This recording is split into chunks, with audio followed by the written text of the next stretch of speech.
It sound right, boy. Global hunger index यानी वैश्विक भूख सूचकांक। हो सकता है ये नाम आपने पहले सुना हो या ना भी सुना हो, तो आपको आसान से शब्दों में बता दें, ग्लोबल हंगर इंडेक्स विश्व स्तर पर देशों के हंगर यानी भूख को मेजर करता है और हर साल अक्टूबर महीने में अपनी रिपोर्ट पब्लिश करता है। तो बात करते हैं ग्लोबल हंगर इंडेक्स 2021 की रिपोर्ट के बारे में, जिसमें 116 देशों में से इंडिया का स्थान 101वां है। वहीं इसी रिपोर्ट में पाकिस्तान का स्थान 92 और बांग्लादेश नेपाल का 76 है। यानी इस रिपोर्ट में पाकिस्तान, बांग्लादेश और नेपाल से भारत पीछे है।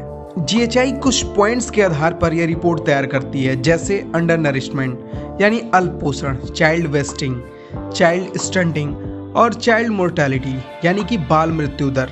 इन सब के आधार पर इसमें शामिल देशों को 0 से लेकर 100 तक जीएचआई स्कोर दिया जाता है, जिसमें 0 का मतलब सबसे अच्छा और 100 का मतलब सबसे खराब माना जाता है। स्कोर के हिसाब से देशों को रैंक दिया जाता है, फिर रैंक लिस्ट को कुछ कैटेगरी में बांट दिया जाता है।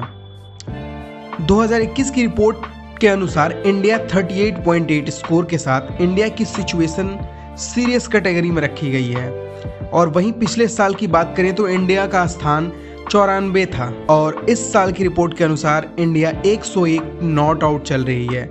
मैं नॉट आउट इसलिए कह रहा हूं क्योंकि इसके सिचुएशन पे अगर नहीं काम किया गया है तो हो सकता है आने वाले समय में इंडिया 101 से 102, 3, 4 या 110 तक पहुंच जाए और इंडिया की सिचुएशन गंभीर से खतरनाक या बेहद चिंताजनक हो जाए। लेकिन ये इतनी भी बड़ी समस्या की बात नहीं है, क्योंकि भारत सरकार ने इस समस्या का समाधान निकाल दिया है।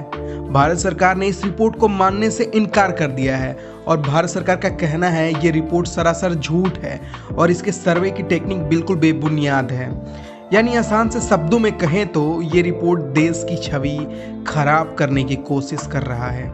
वैसे सबसे बड़ी दुख की बात यह है कि इस रिपोर्ट में हमारे पड़ोसी देश श्रीलंका, नेपाल, पाकिस्तान और बांग्लादेश हमसे बेहतर हैं। लेकिन दोनों आंखें बंद करके दूसरे नजरिए से देखा जाए तो 116 देशों में से 15 देश हमसे अभी नीचे हैं। तो ऊपर के देशों से तुलना ना करके नीचे के देशों से तुलना कर हम गर्व महसूस कर सकते हैं।